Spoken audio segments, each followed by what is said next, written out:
आज के हमारे एपिसोड की शुरुआत होती है 14 साल के बच्चे से, जो कि दिखने में क्यूट पर हरकतों से शिनचैन की तरह हरामी होता है। ये नाचते हुए गा रहा होता है। ओए ओए गोरिल्ले, कहाँ भाग गया है तू? इतनी मसल्स फुलाने का क्या ही है फायदा जब फट गई है तेरी एक 14 साल के बच्चे से। क्या तू है एक नाजुक सी कली जो छुपा बैठा है लड़ने की बजाय? मुझे और इंतजार ना करा और यहाँ के मुझसे भिड़ जा, वरना जंगल की राजा का किताब छोड़, क्योंकि तुझे अब से कोई जंगल की रानी भी ना बुलाएगा। बच्चे का गाना सुन के यहाँ पे गोरिल्ला आ जाता है और फिर शुरू हो जाती है इन दोनों के बीच एक घमासान लड़ाई, जिसमें गोरिल्ला का पल्ला भारी होता है और कम से कम उसको खुद को तो ऐसा ही लगा होता है, क्योंकि लड़ाई के दौरान वो बच्चे पे एक भी अपना अटैक लैंड नहीं कर पा रहा होता।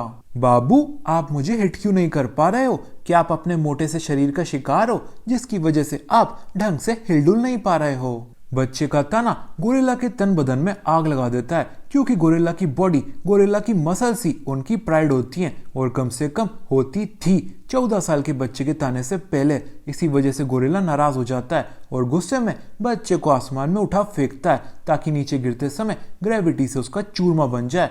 पर आसमान में बच्चे को उसका पालतू जानवर शोनोसुके AKA टकला बाज बचा लेता है और उसकी मदद से बच्चा गोरिल्ला की बैंड बजा देता है। मम्मी! लड़ाई खत्म होने के बाद यहाँ पे बच्चे के बाऊजी और एक शेर भी चला आता है। ये शेर भी टकलेबाज की तरह इस बच्चे का पालतू जानवर होता है।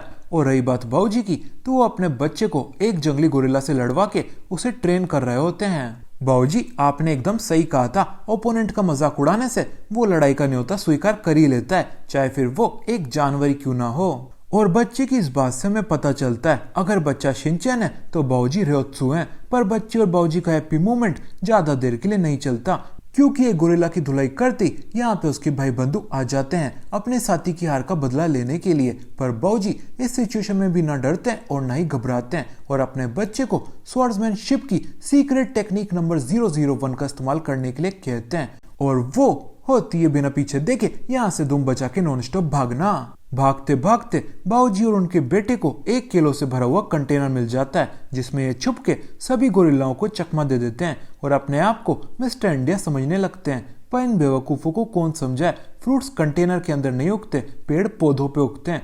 अगर फ्रूट्स कंटेनर में हैं तो इसका सिर्फ एक ही मतलब है कि वो कहीं शिप होने वाले हैं। इसी वजह से ये दोनों बेवकूफ भी इन केलों के साथ ही किसी न किसी एक सिटी में शिप हो जाते हैं। एयरपोर्ट पे हमारी मुलाकात होती है सायाका माइन से, जो कि अपने बाऊजी का इंतजार कर रही होती है, जो कि एशिया की केंडो चैंपियनशिप जीत के आ रहे होते हैं। जिसको नहीं पता, केंडो का मतलब होता है तलवारबाजी। पर पूरे एशिया में सबसे बड़े टूर्नामेंट में जीतने के बाद भी इस छम्या के बाऊजी की भूख नहीं मिटी होती और इनका लाइफ लॉन्ग टारगेट होता है केंजुरो कुरागाने को हराना, जो कि अपने शैतान बच्चे के बाऊजी होते हैं। बाप बेटी के मेल मिलाप के बाद अब एंट्री होती है दोनों पागल बाप बेटे की, जो कि एयरपोर्ट पे सभी सिक्योरिटी पर्सनल्स को धोते हुए आ रहे होते हैं। कारण बड़ा ही सिंपल होता है, एरोप्लेन में ट्रैवल करने के लिए टिकट चाहिए होती है, जिसका लगता है पैसा। पर ये होशियार फ्रूट कंटेनर के साथ साथ बिना टिकट लिए ही एरोप्लेन में चढ़ गए होते हैं। अब सिक्योरिटी गार्ड्स का बस इतना सा कहना होता है, तुमसे गलती हो गई, हमने मान लिया, कोई बात नहीं, लाओ अब टिकट का पैसा दे दो। पर बाऊजी का मानना होता है फ्लाइट में ट्रैवल करने का पैसा दिया जाता है, फ्लाइट में ट्रैवल करने के बाद का बात का पैसा। इसी वजह से वो दोनों सभी सिक्योरिटी पर्सनल्स को धोते हुए यहाँ से निकल रहे होते हैं और धोते धोते बच्चे की मुलाकात होती है सायाका माइन के पिता श्री से। पर बच्चा उनको भी धो पाए उससे पहले उनकी बेटी उनको बचाने के लिए मैदान में कूद पड़ती है और फिर इन दोनों की लड़ाई शुरू होने से पहले शुरू होता है इन दोनों का इंट्रो। मैं हूँ याइबा कुरुगाने, एक समुराय। मैं हूँ सायाका माइन, एक प्यारी सी क्यूट सी लड़की शब्द सुनते ही याइबा एक छिचोर बन जाता है और सायाका को चेकआउट करने लगता है, जिसका प्रसाद उसे थोड़ी ही देर में मिल जाता है। इसने तो कहा था ये एक लड़की है, पर यह तो एक चुड़ैल निकली। याइबा और सायाका के इंट्रो के बाद केंजिरो बाबू अपनी सीक्रेट टेक्निक 001 का इस्तेमाल करते हुए उनकी ओर भागते हुए आ रहे होते हैं और इसी बीच केंजिरो बाबू की मुलाकात उनके बचपन के फ्रेंड रायजो से हो जाती है। रायजो बोले तो सायाका के बाऊजी, और फिर केंजिरो सभी को पकड़ के एक टैक्सी पकड़ लेता है। टैक्सी वाले बाबू, गड्डी में 5वां गियर डाल दो अगर हमारे साथ सलाखों के पीछे बंद नहीं होना चाहते हो तो। क्या? गड्डी में 5वां गियर डाल दो अगर हमसे टिप चाहते हो तो। ओह, और कुछ इस प्रकार से हम सभी तुरंत प्रभाव से इस मेंशन में आ जाते हैं। याइबा, आज से ये है तेरा नया घर, जा जी ले अमीरों वाली जिंदगी। केंजिरो, वो उसका नहीं मेरा घर है।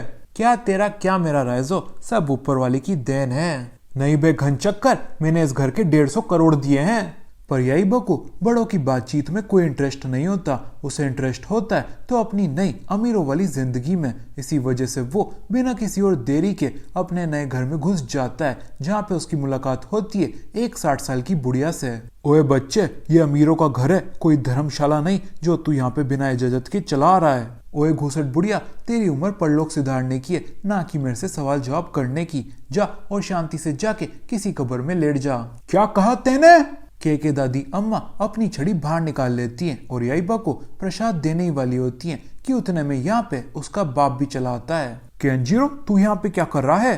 दादी अम्मा मेरी छोड़ो, आप यहाँ पे क्या कर रही हो? आपकी बढ़ती उम्र देख के तो मुझे पक्का लगा था अब तक तो आप परलोक सिधार गई होंगी। और अपने इस डायलॉग से केंजिरो कंफर्म कर देता है याइबा उसका ही खून है। फिर केंजिरो फूजी से एक घूसट बुढ़िया से एक छोटी सी रिक्वेस्ट करता है कुछ दिनों के लिए याइबा को पालने की, जिसके लिए घूसट बुढ़िया एक छोटी सी शर्त रखती है। अगर याइबा को यहाँ पे रहना है तो उसे उनके डोजो में से किसी भी एक केंडो आर्टिस्ट को हराना पड़ेगा।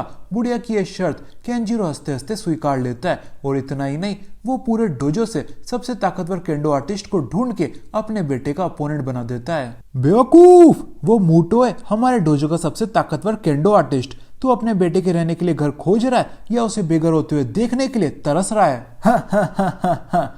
अब कुछ नहीं हो सकता केंजिरो, याइबा के लिए अपोनेंट तेने खुद नहीं चुना है, अब नतीजा भी तुझे खुद को ही भुगतना पड़ेगा। और कुछ इस प्रकार से याइबा का अब सामना होने वाला होता है माइन फैमिली के डोजो के सबसे खूंखार केंडो मार्शल आर्टिस्ट से। मैच शुरू होने से पहले दादी अम्मा याइबा को केंडो का गियर ऑफर करती हैं ताकि बच्चे के चोट ना आए, पर बच्चा उनकी बात को टालते हुए कहता है पापा जी कहते हैं गियर की उनको जरूरत होती है जो कमजोर होते हैं। ओए 1.5 फुटिए, मैंने भी गियर पहन रखा है, क्या मैं तेरे को कमजोर लग रहा हूँ?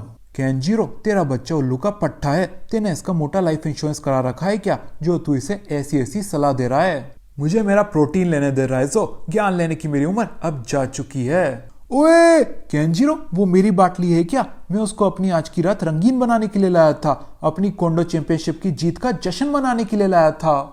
और इसी के साथ अब शुरू होता है याइबा और मूटो के बीच केंडो मैच शुरू होते ही याइबा एक के बाद एक जोरदार हिट मारता है, पर मूटो उसके हर एक दाव को डॉज कर लेता है। फिर आती है बारी मूटो की अटैक करने की और वो याइबा को समझा देता है जानवरों के साथ मुकाबला करने में और इंसानों के साथ मुकाबला करने में दिन रात का अंतर होता है, क्योंकि इंसान जानवरों की तरह अंधाधुंध नहीं लड़ते, वो अपने ओपोनेंट्स के हर एक वार को डॉज करते हैं और सही समय आने पे यानी कि ओपनिंग मिलने पे अपने ओपोनेंट्स की बैंड बजा देते हैं। फिर याइबा को अपने बाऊजी की बात याद आती है, अपने अपोनेंट्स को देख के उन पे वार मत करो, उनको महसूस करके अपने इंस्टिंक्ट से उन पे वार करो, इससे तुम्हें उनके वार करने से पहले ही पता चल जाएगा कि वो क्या करने वाले हैं और तुम उनकी बैंड बजा दोगे। और फिर याइबा यही करता है और उल्टा घूम जाता है। उसको देखने पे लग रहा होता है बच्चा सठिया गया है, क्योंकि फाइट के दौरान कौन ही अपने अपोनेंट से अपना ध्यान हटाता है। और यही सोच के मूटो अपना सबसे डेडली अटैक याइबा पे लॉन्च कर देता है और फिर भड़ाम, मूटो की तरफ से नहीं याइबा की तरफ से। मूटो के हारती सभी शॉक हो जाते हैं और याइबा को रहने के लिए एक नया घर मिल जाता है। पर इस डोजो में आज के दिन सबसे आश्चर्यजनक बात मूटो की हार नहीं, उसका कैप्चर हो जाना होता है। याइबा, तू मूटो के साथ क्या कर रहा है? वही जो मैं हमेशा अपने अपोनेंट के साथ जंगल में करता हूँ, पहले धोना, फिर उसको ग्रिल्ड करना और आखिर में अपना पेट भर लेना। बेवकूफ, वो जानवर नहीं इंसान है और ये अमेज़न्स की जंगल नहीं जापान है। और इसी के साथ आज का दिन बीत जाता है और अगले दिन की सुबह होती है एक अच्छे से ब्रेकफास्ट के साथ। पर याइबा को भोजन देने से पहले सायका उससे उसके पालतू शेर के बारे में पूछती है और फिर शुरू हो जाता है याइबा का फ्लैशबैक। एक दिन मैं नाश्ते पानी के लिए मछलियों का शिकार कर रहा था, पर यह बाघ उस दिन मेरे शिकार पे निकला था। पर जब इसने मेरा शिकार करने की कोशिश करी तो मैंने इसकी ताकत के साथ साथ इसकी नलची भी फोड़ दी और अपने लिए सिर्फ नाश्ते पानी का ही नहीं, दोपहर और रात के खाने का भी इंतजाम कर लिया। पर मुझे बाद में पता चला ये बाघ मुझे खाने नहीं आया था, मेरी मदद करने आया था और इसने मुझे एक के बाद एक मछलियां तालाब से बाहर निकाल के दे दी और इसकी काबिलियत और फ्रेंडशिप वाला स्वभाव देख के मैंने इसे अपना पलटन बना लिया। तब से केशटोरा AKA शेरू मेरा फ्रेंड स्लैश पालतू जानवर है। याइबा की स्टोरी के बाद राइजो को उनकी नौकरानी एक चिट्ठी लाके देती है जिसपे लिखा होता है, मेरे बच्चे का ख्याल तो तुम लोग रख ही लोगे, फिर मेरा यहाँ पे क्या ही काम, इसलिए मैं तो चला छुट्टी मनाने, केंजिरो। और कुछ इस प्रकार से याइबा इन लोगों की जिम्मेदारी बन जाता है। फिर सायाका अपने स्कूल के लिए निकलती है और याइबा किसी पालतू कुत्ते की तरह उसका पीछा करता है। कहने की बात तो है नहीं कि सायाका अपने साथ याइबा को स्कूल लेके नहीं जाना चाहती थी। इसी वजह से उसके दिमाग में खुराफाती आइडिया आता है और वो याइबा को डराने की कोशिश करती है, कहते हुए कि स्कूल एक डरावनी जगह है जहाँ पे मॉन्स्टर्स और ताकतवर लोग रहते हैं जो कि तुझ जैसे चिलगोजे को नाश्ते में कच्चा चबा के खा जाते हैं। पर बेवकूफ सायाका भूल गई होती है कि याइबा भी गोकू की ही तरह संकी है और उसे ताकतवर अपोनेंट से लड़ने में मजा आता है। इसी वजह से उसकी स्टोरी उसी के खिलाफ काम कर जाती है और याइबा उसके साथ फेविकोल की तरह चिपक जाता है। स्कूल पहुंचते ही याइबा की सबसे पहले मुलाकात होती है सायाका की फ्रेंड्स के साथ जो कि छोटे से क्यूट से बच्चे को देख के बड़ी खुश होती हैं। पर सिर्फ वही नहीं, याइबा भी उन्हें देख के बड़ा खुश होता है। लड़की, छमिया, सुंदरिया। और याइबा की इस कांड की वजह से उसे कल की तरह आज भी प्रसाद मिल जाता है। फिर सायाका उसको अपने स्कूल के केंडो क्लब में ले आती है और उसे यहाँ पे चुपचाप 5 मिनट वेट करने के लिए बोलती है जब तक कि वो अपने कपड़े चेंज नहीं कराती। पर याइबा कहाँ शांति से बैठने वाला था, वो तो सायाका के साथ गर्ल्स के ड्रेसिंग रूम में घुस गया था। यो सेक्सी सेक्सी लेडी, जरा घूम तो सही, जरा घूम तो सही। याइबा के इस कांड से सायाका नाराज हो जाती है और उसको ड्रेसिंग रूम के बाहर निकाल फेंकती है। पर याइबा समझ नहीं पा रहा होता कि उसने गलत किया तो क्या किया, क्योंकि उसके बाबूजी ने उसे सिखाया होता है लड़कियों की तारीफ करने से और उन पे ऐसे कमेंट पास करने से उन्हें खुशी मिलती है। अब याइबा को कौन बताए, उसके बाबूजी तो खुद की छिछोरा गिरी को जस्टिफाई करने की कोशिश कर रहे थे। ड्रेसिंग रूम से बाहर धकेले जाने के बाद याइबा वापस से केंडो के प्रैक्टिस रूम में पहुंच जाता है जहां पे उसकी मुलाकात होती है एक बोल्डी से। पर याइबा के लिए आश्चर्यजनक बात होती है कि ये बोल्डी बिना उसको एहसास होने दिए उसके पीछे एकदम से आ गया होता है और ये उसके साथ जिंदगी में पहली बार हुआ होता है। अर्थात याइबा की स्ट्रॉन्ग अपोनेंट को खोजने की तलाश यहाँ पे पूरी हो जाती है और वो बोल्डी को फाइटिंग मैच के लिए चैलेंज कर देता है। इतने में यहाँ पे सायाका भी आ जाती है और याइबा को समझाने की कोशिश करती है कि ये बोल्डी, मेरा मतलब ये कोंडो प्लेयर एक नेशनल चैंपियन है। पर सायाका की बात सुनने के बाद भी याइबा टस से मस नहीं होता। पर याइबा के चीखने चिल्लाने से आखिर होता ही क्या है, क्योंकि बोल्डी महाराज तो बच्चे के साथ फाइट करने के लिए साफ साफ मना कर देते हैं, जिसे सुन के याइबा अपने बाबूजी की सिखाई हुई टेक्निक नंबर 002 का इस्तेमाल करता है। टकले की फट गई फट गई फट गई, टकला डर के भाग रहा है भाग रहा है भाग रहा है। जी हाँ, इस टेक्निक में अपने अपोनेंट का माथा चोक करके उसे लड़ने के लिए उकसाया जाता है और ये टेक्निक याइबा ने इस एपिसोड की स्टार्टिंग में भी यूज की थी एक गोरिल्ला पे। याइबा की ये टेक्निक बोल्डी पे भी काम कर जाती है और इनकी फाइट शुरू हो जाती है। पर याइबा पहली स्ट्राइक में अपनी स्टिक खो बैठता है और ये मैच हार जाता है। ये दोनों एक दूसरे को अपना इंट्रो देते हैं। मैं हूँ याइबा कुरुगाने और तू कौन है बे टकले? मैं हूँ टाकेशी ओनीमारू और तेने अगली बार मुझे टकला कहा तो तेरी मौत। आज के हमारे एपिसोड की शुरुआत होती है ओनीमारू से, जो कि अपनी दिनचर्या केंडो की प्रैक्टिस करके चालू करता है, फिर अपने पंछियों को दाना देता है और आखिर में अपनी बहना से वादा करता है हर साल की तरह इस साल की केंडो चैंपियनशिप भी तेरा भाई जीतेगा, तू अच्छे से वहां पे केंडो के सेमिनार्स ले बिना मेरी टेंशन लिए।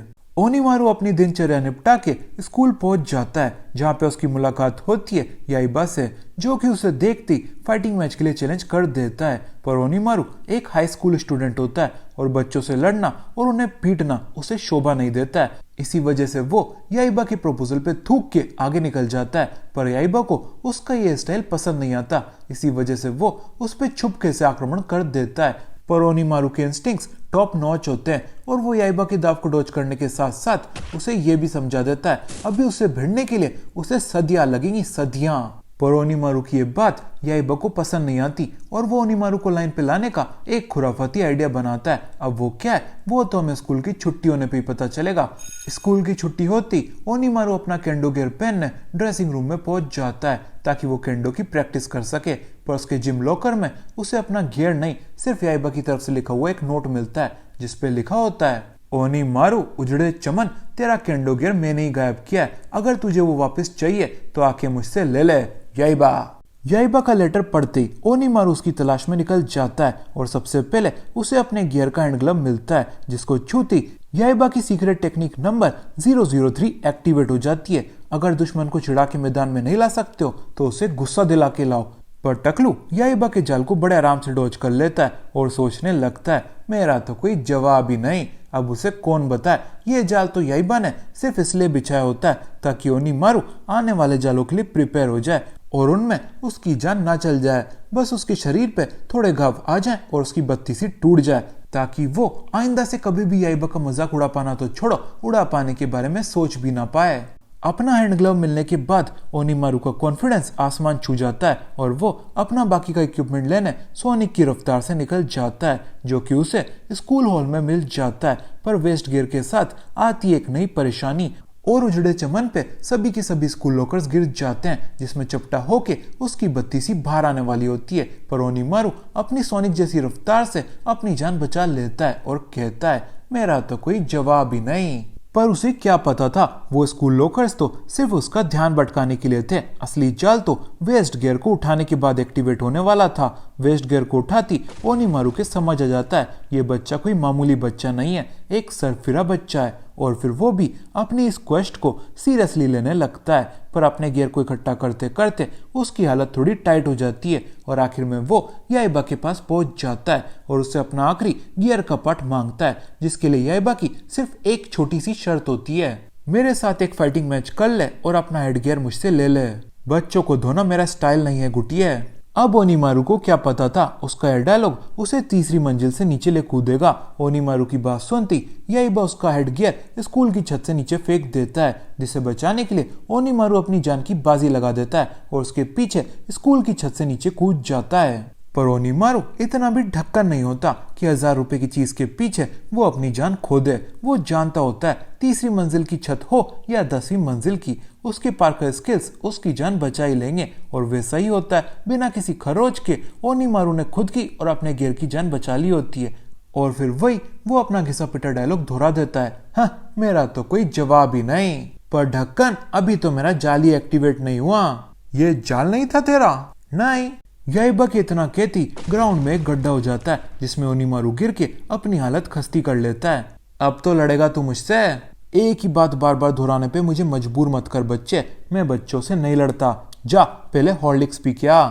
ओनीमारू की ये बात उसे एक और नई प्रॉब्लम में डाल देती है और उसके ऊपर बास्केटबॉल, वॉलीबॉल और फुटबॉल्स की वर्षा होने लगती है। और इतना काफी नहीं होता तो याइबा ओनीमारू का सांस लेना तक मुश्किल कर देता है। उसके गड्ढे के ऊपर 10,000 किलो का रोलर रख के इतने भारी भरकम वजन की वजह से कोई भी स्टूडेंट उस रोलर को हटा के ओनीमारू की मदद नहीं कर पाता और आखिर में उस रोलर को हटाते हटाते रात की 2 बज जाती हैं। अपनी जिंदगी के सबसे झंडू दिन का बदला लेने ओनीमारू अगले दिन की सुबह होती याइबा के घर निकल जाता है, उसकी तमन्ना पूरी करने, अर्थात उसकी धुलाई करने। पर उसके वहां पहुंचती सायका उसे भिगा देती है, क्योंकि इस गेली का ध्यान अपने काम में नहीं अपने गाने में होता है। हाँ मैं ही हूँ सबसे सुंदर, मुझसे कौन ही है बेहतर, मुझे देख के दुनिया बोले देखो देखो सामने से राजकुमारी आए, मेरे जलवे हर जगह, मुझे देख के हो जाते हैं सभी लड़कों के खड़े चेहरे। ओनीमारू को भिगा देने के बाद सायका के मुंह से सॉरी की जगह यह निकलता है, ओनीमारू तुम मेरे घर पे क्या कर रहे हो? अगर तुम मुझसे डेट पे चलने के लिए पूछने आए हो तो मैं तुम्हें पहले ही बता देती हूँ, मुझे उजड़े चमन पसंद नहीं है।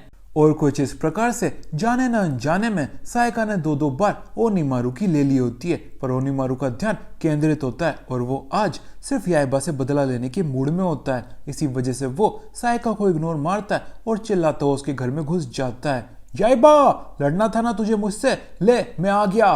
पर टकलू मेरा मतलब ओनीमारू, यहाँ पे अभी याइबा नहीं है। ये बात तू मुझे बिना चिढ़ाए भी तो कह सकती थी ना सायका। मैंने तुझे कब चिढ़ाया टकलू? मेरा मतलब ओनीमारू। सायका चिल्लाते हुए ओनीमारू सायका की ओर बढ़ता है कि उतने में उसका पांव शेरू की पूंछ पे आ जाता है और अब शेरू बहुत दिनों के बाद ताजा ताजा मीट खाने के मूड में होता है। पर ओनीमारू ताकतवर होता है और शेरू को ढेर कर देता है। इसी बीच यहाँ पे दादी अम्मा भी आ जाती हैं और थोड़ी देर ओनीमारू की इंसल्ट करने के बाद उसे याइबा का पता दे देती हैं। तलवारबाजी अच्छी है पर अभी खूब सुधार की जरूरत है। बुढ़िया, तू मेरी तारीफ कर रही है या बुराई? तुझे क्या लगता है, तू बेवकूफ है या होशियार? बुढ़िया, तू वापस से मैं लेने की कोशिश कर रही है? बेशक मैं होशियार हूँ। फिर तुझे मुझसे पूछने की क्या जरूरत आ पड़ी कि मैं तेरी तारीफ कर रही थी या बुराई? तू पक्का श्योर है कि तू होशियार है? मैं बुढ़िया कह के ओनीमारू याइबा की धुलाई करने अपने घर की ओर निकल जाता है। इसी बीच याइबा ओनीमारू के घर पे उसे फाइट के लिए चैलेंज करने आया होता है, पर वो ओनीमारू के घर पे ओनीमारू को नहीं अपने टकले बाज को पाता है, जो कि जंगल से अब याइबा का पीछा करते करते यहाँ पे पहुंचा होता है। अपने टकले बाज को देखते याइबा उसे काम पे लगा देता है और उसकी घुड़सवारी करते हुए शेर के 2 चक्कर काटता हुआ अपने घर की ओर निकल जाता है। इसी बीच यहाँ पे ओनीमारू भी आ जाता है और याइबा को टकलेबाज के साथ देख के वो तुरंत प्रभाव से समझ जाता है कि उसके घर में कुछ ना कुछ घोटाला तो जरूर हुआ है, और फिर वो तुरंत प्रभाव से अपने घर के अंदर जाता है, जहाँ पे वो अपना पिजन नेस्ट तबाह पाता है, सारा अन्न खत्म और अपने पिजन्स को खस्ती हालत में। और ऐसा का ऐसा गुस्सा याइबा को भी आ जाता है जब वो अपने शेरू के सर पे 3-3 बम पाता है। टकलू, छुटकू। और फिर दोनों एक दूसरे की ओर भागते हैं, एक दूसरे से अपना अपना बदला लेने के लिए, जिसकी वजह से इनकी मुलाकात होती है मार्केट के बीचों बीच। और फिर ये दोनों अपनी भड़ास शहर के बीचों बीच निकालने लग जाते हैं। बेवकूफ बच्चों, रुक जाओ, ये शॉपिंग डिस्ट्रिक्ट है, यहाँ पे तुम दोनों की ऐसे से ज्यादा का सामान पड़ा है। अगर वो टूट गया या खराब हो गया तो उसकी भरपाई कौन करेगा? सरकार करेगी। और कौन? सरकार से कहना यहाँ की मरम्मत का खर्चा हमारे टैक्स से किया जाए। पर तुम दोनों स्कूल में पढ़ने वाले बच्चे हो, तुम दोनों टैक्स कहाँ भरते हो? पुलिस वाले की बात में दम होता है पर उसकी बात सुन कौन रहा होता है। इसी वजह से इन दोनों के बीच लड़ाई स्टार्ट हो जाती है। पहला दाव याइबा ओनीमारू पे लैंड करता है, क्योंकि वो स्वॉर्ड से ही नहीं अपनी जूती से भी लड़ रहा होता है। ये स्वॉर्ड फाइट है नमूने, तेरी कोई किंडरगार्टन की फाइट नहीं, सिर्फ तलवार का इस्तेमाल कर। ज्ञान मत झाड़ टकले, वरना बचे कुछ बाल भी उड़ जाएंगे तेरे। ओ सॉरी, तेरे तो बाल ही नहीं बचे हैं। कह के याइबा बात का जवाब बात से और स्वॉर्ड का जवाब स्वॉर्ड से देता है, पर उसे अपनी खुरस्तानियों पर उतरने में देर नहीं लगती और वो अपने एनवायरनमेंट की चीजों का भी इस्तेमाल करने लगता है। ये फूड फाइट नहीं, स्वॉर्ड फाइट है चंपू। तो फिर तू खाना चक क्यों रहा है टकलू? सुबह नाश्ता नहीं किया क्या? ओ सॉरी, तेरा और तेरे पंचे वो खाना तो आज मेरा बाज खा गया। और कुछ इस प्रकार से इनकी लड़ाई चलती रहती है और ये दोनों एक के बाद एक स्टॉल तबाह करे जाते हैं। और कुछ ही देर में ये लड़ते भिड़ते एक बस पे पहुंच जाते हैं, जहाँ पे ओनीमारू का पल्ला थोड़ा भारी होता है। इसी वजह से याइबा बस के साइड में चलती हुई लकड़ी से भरी हुई ट्रक से कुछ मदद ले लेता है और ओनीमारू पे एक के बाद एक लकड़ी के टुकड़े उछाल देता है। ओनीमारू लकड़ी के टुकड़ों से तो निपट लेता है, पर इसी बीच उसका ध्यान याइबा से दूर भटकती याइबा चुपके से आता है और उसे काट जाता है। ये स्वॉर्ड फाइट है छोटी बुद्धि, तो ये ले स्वॉर्ड की ले।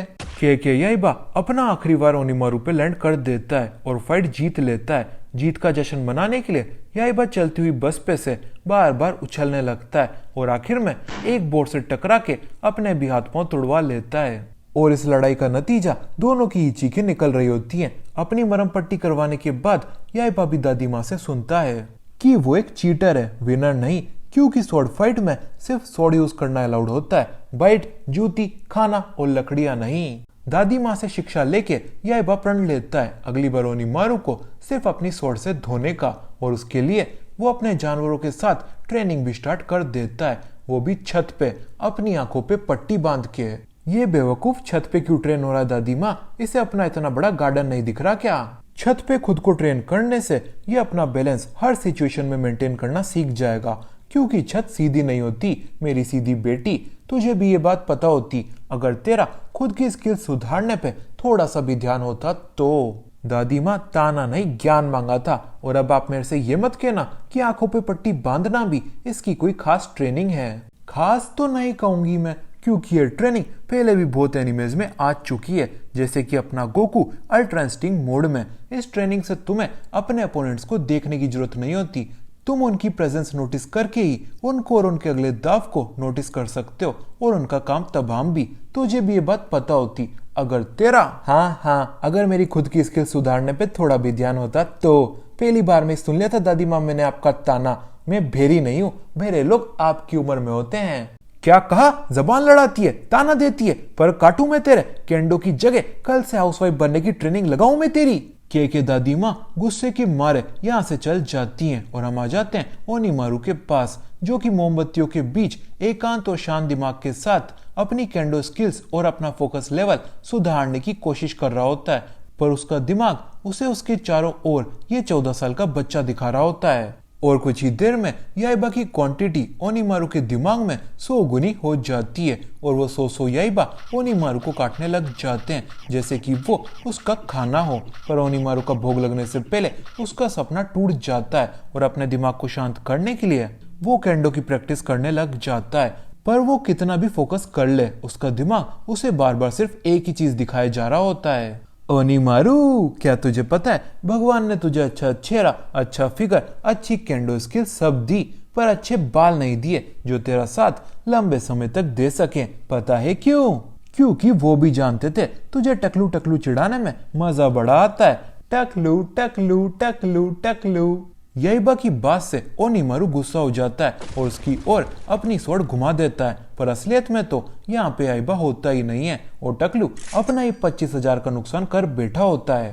पर उसकी किस्मत अच्छी होती है और उसका 25,000 का नुकसान जाया नहीं जाता, क्योंकि उस शो पीस के नीचे से एक अंडरग्राउंड टनल जा रही होती है जहाँ पे ओनीमारू फैमिली के राज गड़े होते हैं। अंडरग्राउंड टनल में पहुंचने के बाद ओनीमारू को टनल के अंदर बहुत सी मूर्तियां मिलती हैं और एक चमचमाती हुई स्वॉर्ड भी। और इतना काफी नहीं होता तो टनल के अंदर से एक आवाज आती है, ये तलवार ओनीमारू फैमिली का खजाना है जो कि तुम्हें इस दुनिया का सबसे खतरनाक और बेस्ट स्वॉर्ड्समैन बना सकता है। अगर जिंदगी में हमेशा नल्ले नहीं बने रहना चाहते हो तो उठा लो इसको। ओनीमारू ये बात सुन के थोड़ा चौंक जाता है, क्योंकि इस टनल में उसके अलावा और कोई नहीं होता है। पर उसे ताकत भी चाहिए होती है याइबा को धोने के लिए और अपनी सिस्टर से किया हुआ वादा निभाने के लिए कि इस साल भी मैं ही बनूंगा कोंडो चैंपियनशिप का चैंपियन। इसी वजह से ओनीमारू इस तलवार को उठा लेता है और ना जाने कैसे पर एक डीमन बन जाता है। आज के हमारे एपिसोड की शुरुआत होती है ओनीमारू से, जो कि विंड ब्लेड को हासिल करने के बाद एक डीमन बन गया होता है। और लगता है डीमन बनने के साथ इंसान थोड़ा सा सठिया भी जाता है, क्योंकि ये बेवकूफ अपनी ब्लेड की धार और ताकत चेक करने के लिए अपना 25,000 का नुकसान और कर देता है। इस बेवकूफ के दर्शन करने के बाद हम आ जाते हैं हमारे हीरो याइबा के पास, जो कि अपने अल्ट्रा इंस्टिंक्ट टेक्निक को धीरे धीरे ही सही पर माहिर किए जा रहा होता है। याइबा की ट्रेनिंग के दौरान दादी अम्मा याइबा की परीक्षा लेती हैं या फिर एक बाटा उठा के याइबा की ओर फेंक के अपना मनोरंजन करने वाली होती हैं। पर याइबा उनके मनोरंजन को बीच में रोक देता है और उस बाटे को बिना देखे हिट बैक करके आसमान में उछाल देता है। ओ बुढ़िया, तुझे क्या लगा था तू मेरे मजे ले लेगी और मैं कुछ नहीं कर पाऊंगा? जोक्स ऑन यू बुढ़िया, जोक्स ऑन यू। मैंने अल्ट्रा इंस्टिंक्ट टेक्निक को मास्टर कर लिया है। याइबा के इतना कहते ही वो भाटा जो उसने आसमान में उछाला था वो उसी के ऊपर आके गिर जाता है। काश ये लल्लू लाल अल्ट्रा इंस्टिंक्ट सीखने की वजह अपने दिमाग का विकास कर लेता तो कम से कम इसे आज इतना तो पता होता, जो चीज ऊपर जाती है वो नीचे भी आती है। क्यों दादी माँ? कम से कम वो कुछ कर तो रहा है पोती, तेरे से तो ना केंडो की बेसिक स्किल सीखी जा रही हैं और नए स्कूल में अपने ग्रेड्स इंप्रूव किए जा रहे हैं। अगर सब कुछ ऐसे ही चलाना सायाका तो हर एपिसोड के साथ तेरा रोल धीरे धीरे कम करने की वजह एक दिन पूरा ही कट कर दिया जाएगा। और कुछ इस प्रकार से दादी अम्मा सायका को एक ही ताने से दो सीखें दे देती हैं। पहली सीख, जिनके घर खुद कांच के होते हैं ना, वो दूसरों के घरों पे पत्थर नहीं फेंका करते। और दूसरी सीख, दादी माँ किसी की सगी नहीं है। अगर उन्हें लगता है कि तुम्हें रोस्ट किया जा सकता है तो वो तुम्हें रोस्ट क्या ग्रिल्ड भी कर देंगी। दादी अम्मा से सीख लेने के बाद दोनों उल्लू के पट्टे स्कूल पहुंच जाते हैं, जहाँ पे याइबा की क्यूटनेस की वजह से लड़कियों के बीच उसकी पॉपुलैरिटी बढ़े जा रही होती है। लड़कियों, मुझे देखने और घूरने से क्या होगा? अगर तुम्हें अपना प्यार दिखाना है तो मुझे झप्पी और पप्पी करके दिखाओ। याइबा को उसकी छिचोरागिरी उसके बाऊजी से मिली होती है, पर अभी वो इतना बड़ा नहीं हुआ होता कि वो इन डायलॉग्स का डीप मीनिंग समझ पाए। पर उसके डायलॉग्स क्लास के लड़कों का दिल जीत लेते हैं और वो उसे भी अपनी लड़कों वाली बातों में शामिल कर लेते हैं। देख याइबा देख और बता, पहली वाली में ज्यादा दम है या फिर दूसरी वाली में। इस बेवकूफ को तो पहली वाली ज्यादा पसंद है उसके पोज की वजह से। अब इस बेवकूफ को कौन समझाए, अच्छी पोजीशन जरूरी होती है, मेरा मतलब अच्छा पोज जरूरी होता है अच्छी फोटो के लिए, पर लड़की में दम बड़े होने के साथ आता है। और मैं उम्र की बात नहीं कर रहा। तो क्या चेस्ट की बात कर रहे हो? अगर हाँ तो सायका के इन दोनों से ही बड़े हैं। क्या? तुझे कैसे पता? कल रात को जब मैं नहाने जा रहा था ना, तब बाथरूम में सायका मेरा इंतजार कर रही थी। याइबा की बात सुन के सायका बड़बड़ाती है, याइबा मैं तेरा इंतजार नहीं कर रही थी, मैं खुद वहां पे बात ले रही थी। मैंने उसे नहाते हुए देख के कहा भी सही मैं बाद में आता हूँ, पर वो मुझ पे बाथरूम का सामान फेंक के मुझे इशारा देने लगी। अभी क्या दिक्कत है, सारा सामान है तो सही यहाँ पे नहाने का। वो इशारा तेरे को यहाँ से कोसों दूर भगाने का था घनचक्कर। फिर क्या हुआ? फिर मुझे जाकिर भाई की बात याद आ गई। वो बुलाती है पर जाने का नहीं, अपन एक सख्त लोंडे, इसी वजह से मैं अपने रूम में लौट आया। याइबा की कहानी सुन के सायका एक छड़ी उठा लेती है और याइबा को उसकी award winning story telling skills के लिए उसको अवार्ड देने ही वाली होती है कि उतने में यहाँ पे स्कूल के बाहर ओनीमारू आ जाता है। ओनीमारू, ये क्या देख रहा हूँ मैं? मेरे लाजवाब हॉर्न्स और मेरा नया हॉट लुक। तेरे सर पे फाइनली कुछ उगाया। याइबा नीचे आ और मेरे से मुकाबला कर। और कुछ इस प्रकार से ओनीमारू और याइबा के बीच इस एपिसोड में भी लड़ाई शुरू हो जाती है। याइबा हर बार की तरह इस मुकाबले में भी पहला वार करता है, पर उसे बड़ी जल्दी रियलाइज हो जाता है, लिटरली कुछ सेकंड्स में ही, कि ओनीमारू के पास लकड़ी की नहीं एक असली तलवार है। ओनीमारू जानवर, तेने मुझे पहले क्यों नहीं बताया कि तेरे पास असली की तलवार है? तेने पूछा ही नहीं, तो अब पूछ लेता हूँ, क्या तेरी सटक गई है? याइबा की बात का जवाब ओनीमारू अपनी तलवार से देता है। याइबा जैसे तैसे करके ओनीमारू के अटैक्स को डॉज करता है और बचते बचाते अपने लिए एक मेटल रोड का इंतजाम करता है। अब होगा ना अपने बीच बराबरी का मुकाबला ओनीमारू। अपने बीच बराबरी का मुकाबला कभी हो ही नहीं सकता है गुटिये, क्योंकि तू मुझसे आधी हाइट का है और मेरी तलवार के दर्शन करने के बाद तू अपनी इस हाइट से भी और आधी हाइट का हो जाएगा, अर्थात तेरे टुकड़े टुकड़े हो जाएंगे। ओनीमारू की बात याइबा सीरियसली लेता है, क्योंकि ऊपर वाले ने बिल्ली की तरह उसको 7 जन्म नहीं दिए होते, और फिर वो अपनी अल्ट्रा इंस्टिंक्ट टेक्निक का इस्तेमाल करता है। याइबा को आंखें बंद करते हुए देख ओनीमारू समझ बैठता है याइबा ने हार मान ली और वो रेडी है अपनी हार का भुगतान करने के लिए, अर्थात अपने 2 टुकड़े करवाने के लिए। और फिर ओनीमारू अपनी ब्लेड की चमचमाती धार पहली बार किसी इंसान पे टेस्ट करता है, पर याइबा ओनीमारू के वार को अपनी टेक्निक की मदद से रोक देता है। और फिर ओनीमारू को भी रियलाइज हो जाता है कि याइबा प्राचीन टेक्निक अल्ट्रा इंस्टिंक्ट का इस्तेमाल कर रहा है। फिर वो याइबा की स्किल्स चेक करने के लिए उस पर नॉन स्टॉप वार करता है, पर यह बात तो हमें पावर ऑफ टूर्नामेंट के मुकाबले में ही पता चल गई थी। गोकू तक को अल्ट्रा इंस्टिंक्ट ढंग से इस्तेमाल करने के लिए 3 ट्राई लगे थे, तो फिर याइबा कौन से खेत की मूली था। इसी वजह से ओनीमारू का विंड स्वॉर्ड स्ट्राइक याइबा की धज्जियां उड़ा देता है, पर याइबा को बेहोश देख के भी ओनीमारू का दिल नहीं भरता और वो याइबा के 2 टुकड़े करने के लिए एक और बार अपनी तलवार घुमाता है। पर ओनीमारू के अगले वार से पहले इसी बीच बहुत कुछ हो जाता है, जैसे कि टीचर साहब प्रिंसिपल को फोन घुमा देते हैं। प्रिंसिपल सर, बच्चे स्कूल में लड़ भिड़ रहे हैं। कोई बात नहीं टीचर महोदय, बच्चे अगर लड़ाई झगड़ा नहीं करेंगे तो कौन करेगा? पर प्रिंसिपल सर, ये अपनी लड़ाई में आपके स्कूल की प्रॉपर्टी भी तोड़ रहे हैं। क्या? तो रोके ना उनको घोचू, मेरे दिवालिया होने का इंतजार कर रहा है क्या?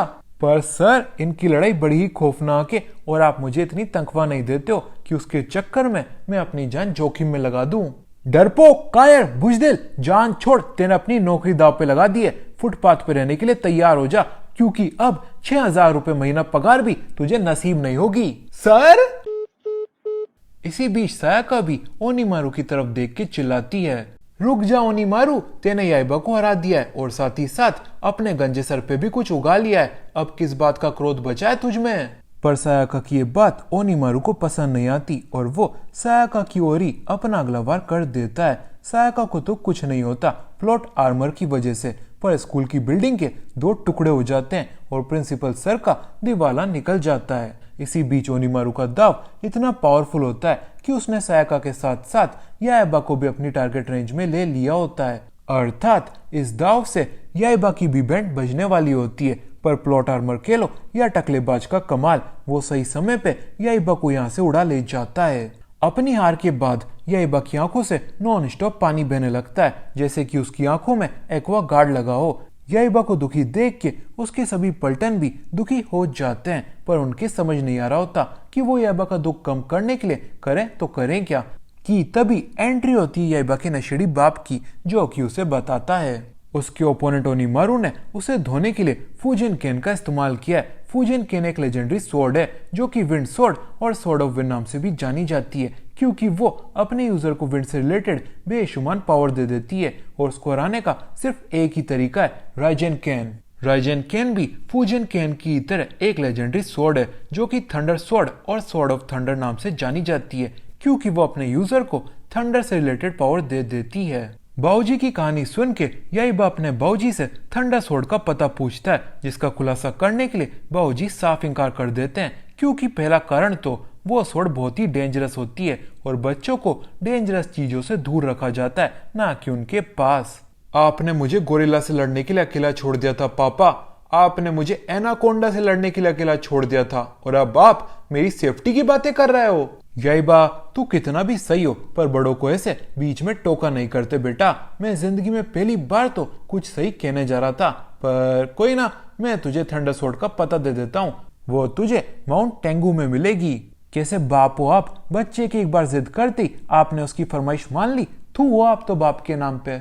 सायका बेटा, ये जो मैंने अभी किया ना, ये बैड पेरेंटिंग नहीं है, नशे में की हुई गलती है। जैसे कि तेरी बात से नाराज होके मैं अभी तेरे दोनों गालों पे दे चपाट लगा देता हूँ, तो वो डोमेस्टिक वायलेंस या चाइल्ड अब्यूज नहीं कहलाएगा, नशे में की हुई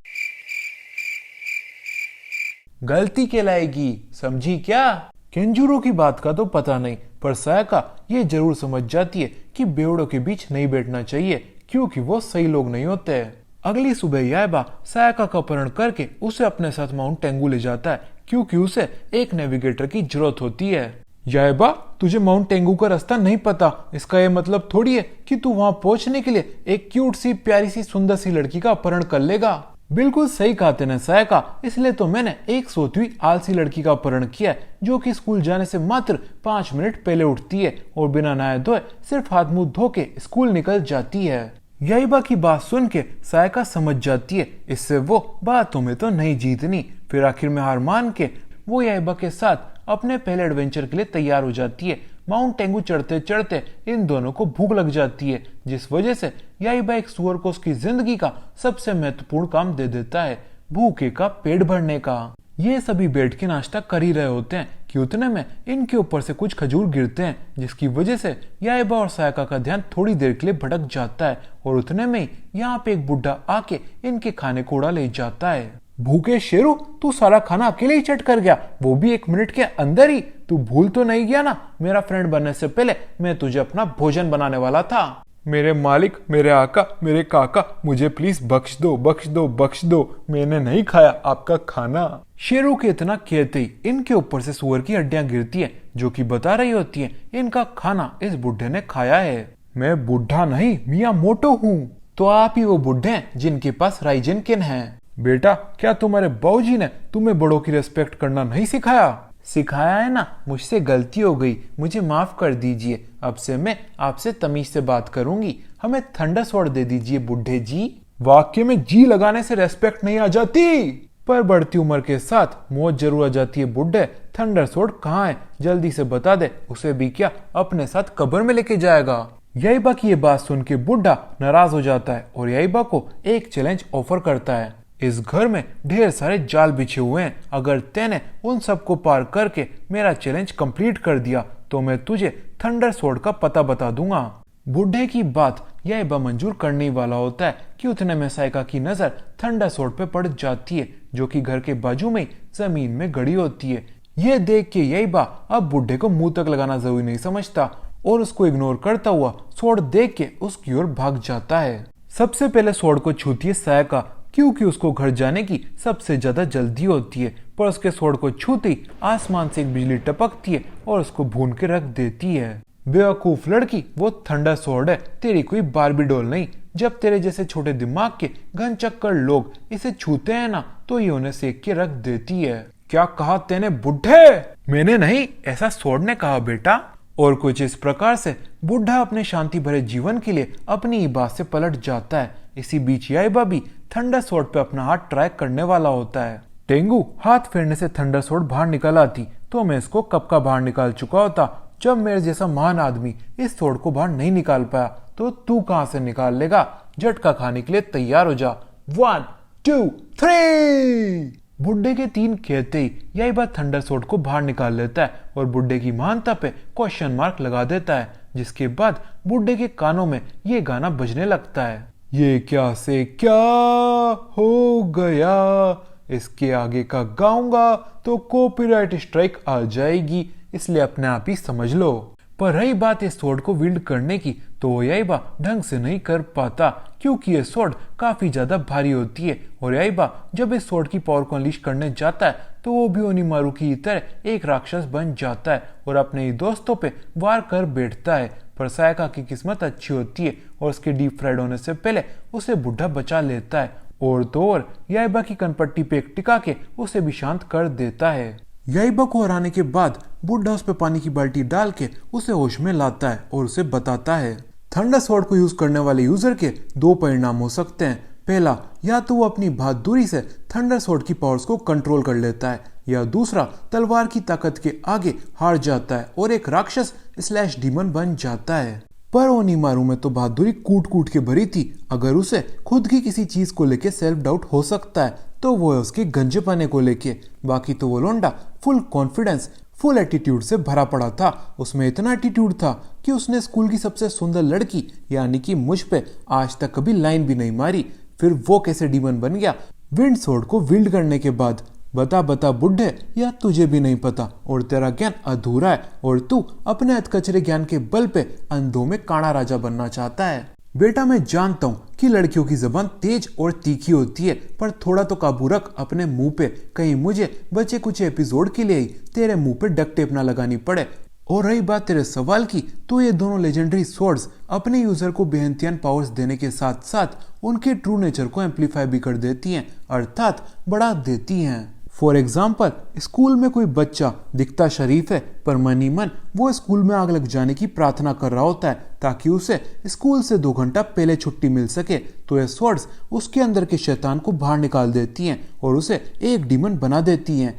और अगर कोई बंदा सही में साफ दिल का है और उसमें स्वॉर्ड्स की पावर को कंट्रोल करने का जज्बा है तो वो बिना स्वॉर्ड्स के कंट्रोल में आए खुद उनकी पावर्स को यूज कर सकता है। सिंपल, समझी क्या? हाँ बिल्कुल समझ गई, पर यह नहीं कुछ और कि मेरे स्कूल में फेलिंग ग्रेड्स हमेशा क्यों आते हैं, क्योंकि मैं 2 लाइन से बड़ा वाक्य समझना छोड़ो उसे सुनने में भी सक्षम नहीं हूँ। अर्थात बुढ़े की बात सुन के सायका हार मान लेती है क्योंकि उसका ब्रेन इतना सब कुछ एक बारी में प्रोसेस नहीं कर पा रहा होता। पर याइबा वो हार मानने की नहीं, थंडर स्वॉर्ड को अपने कंट्रोल में लेने के मूड में होता है, पर उसकी ये जर्नी इतनी आसान नहीं होने वाली होती क्योंकि इसी बीच राइजन किन के बारे में ओनीमारू को भी पता चल गया होता है और वो और पावर्स के लिए इस स्वॉर्ड को भी हथियाना चाहता है। #लालची ओनीमारू।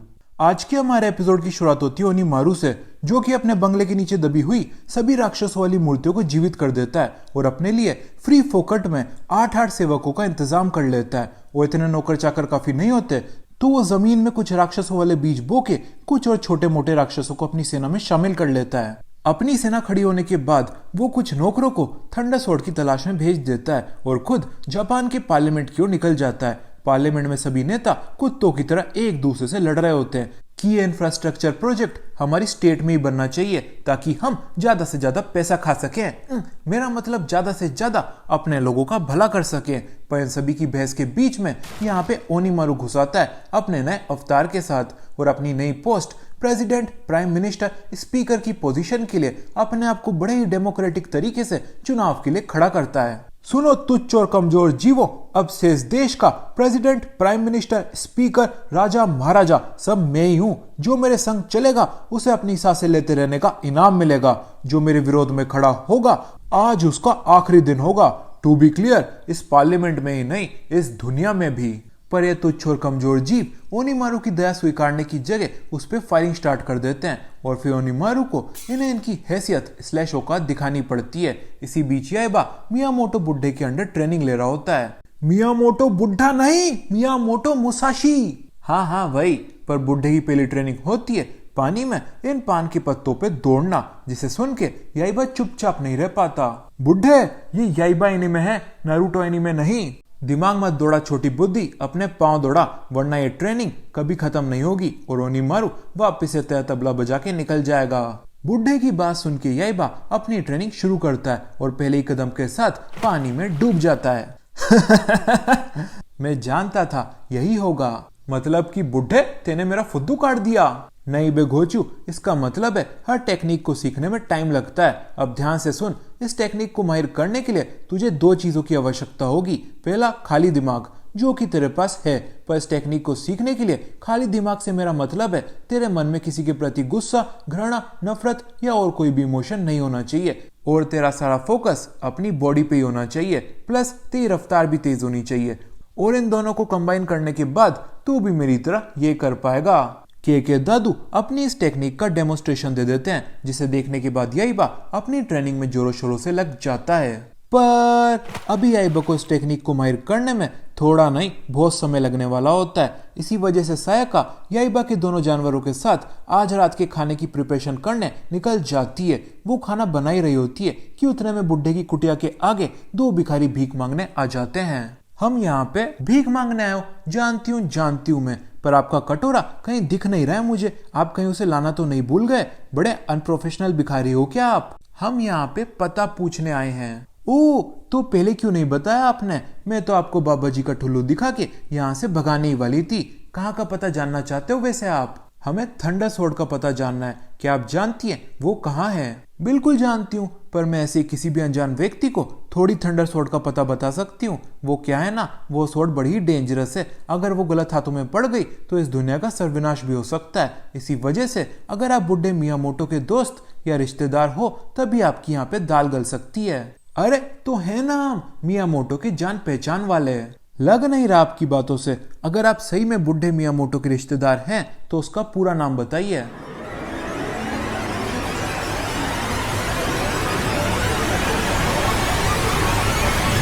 मियामोटो बुड्ढा? करेक्ट।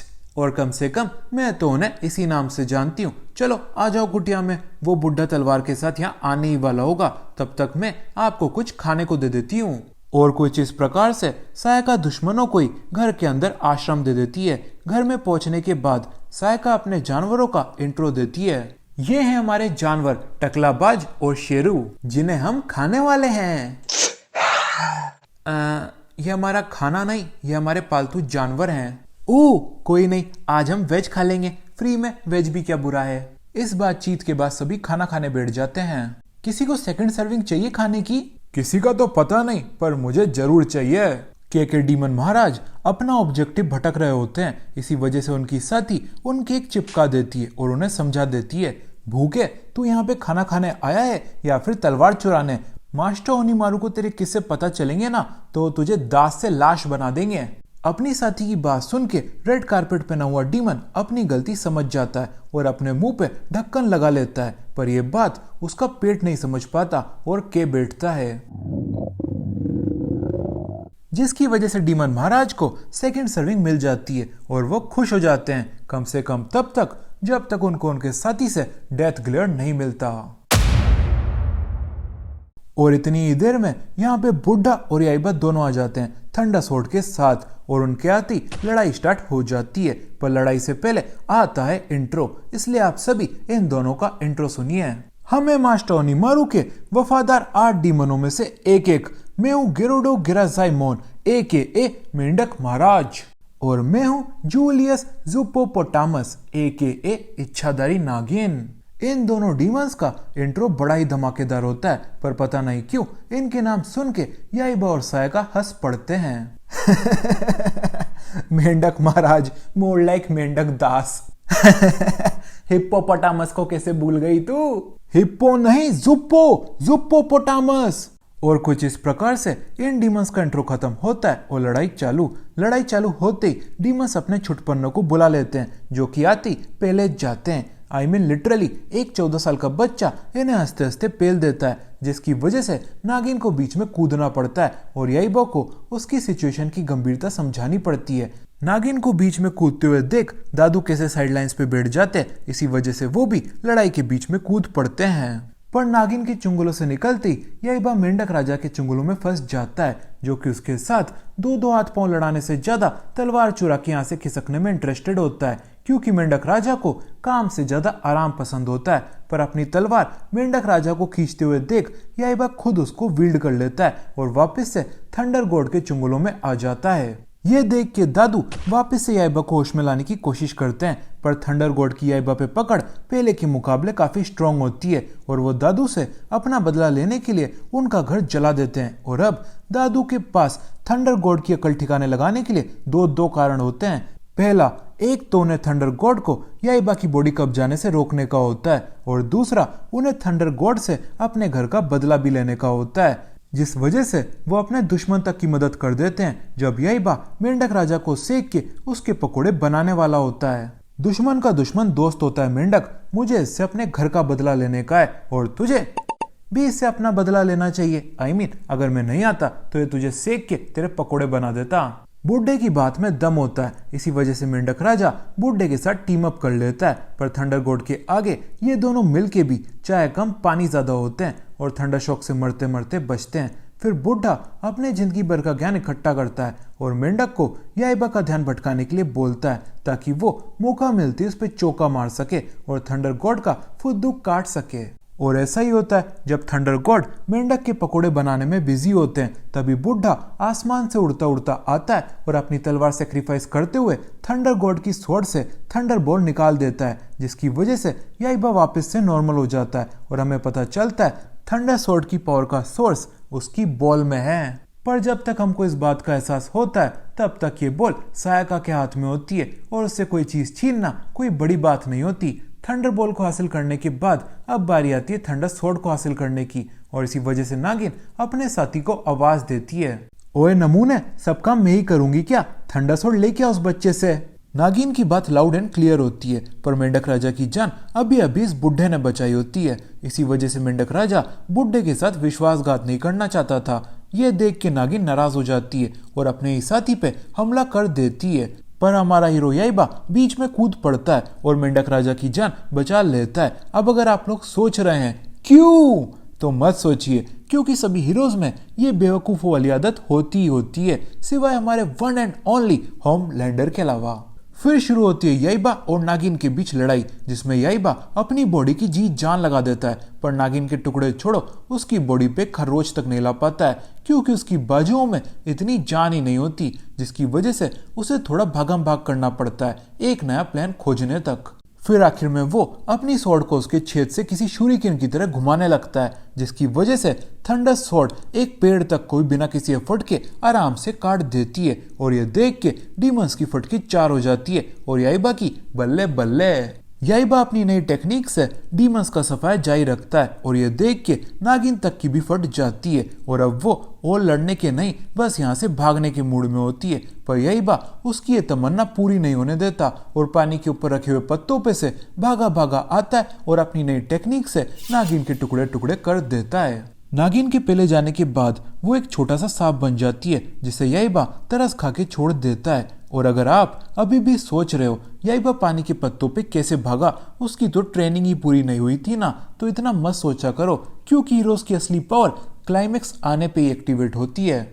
अपनी इस घमासान लड़ाई के बाद अपने हीरोज भगवान को थैंक यू बोलते हैं इस घमासान लड़ाई में भी उनकी जान सुरक्षित रखने के लिए, और फिर वो मासूम जानवरों की जान लेके अपना पेट भर लेते हैं। कि तभी सायका अपना फोन बाहर निकालती है, हर एक बेरोजगार लड़की की तरह अपने खाने का फोटो लेके इंस्टा पे पोस्ट करने के लिए। पर अपना फोन निकालती उसे पता चलता है पूरे देश में हर प्लेटफॉर्म पे इस समय सिर्फ ओनीमारू ही ट्रेंड कर रहा है उसके कारनामों की वजह से। और अब ये जानने के बाद याइबा का थंडर स्वॉर्ड को जल्द से जल्द माहिर करना और ज्यादा जरूरी बन जाता है, अगर उसे अपने साथ साथ अपने देशवासियों को भी ओनीमारू के चंगुलों से बचाना है तो। जिसके लिए ये सभी अगली सुबह होते ही ग्यानरु आइलैंड की ओर निकल जाते हैं। ग्यानरु आइलैंड वो आइलैंड है जहाँ पे फुजिन केन और राइजिन किन के पुराने यूजर्स ने एक घमासान लड़ाई लड़ी थी। अब वहाँ पे जाके याइबा को ऐसी कौन सी मदद मिलने वाली है जिससे वो राइजिन किन को मास्टर कर लेगा, वो तो हमें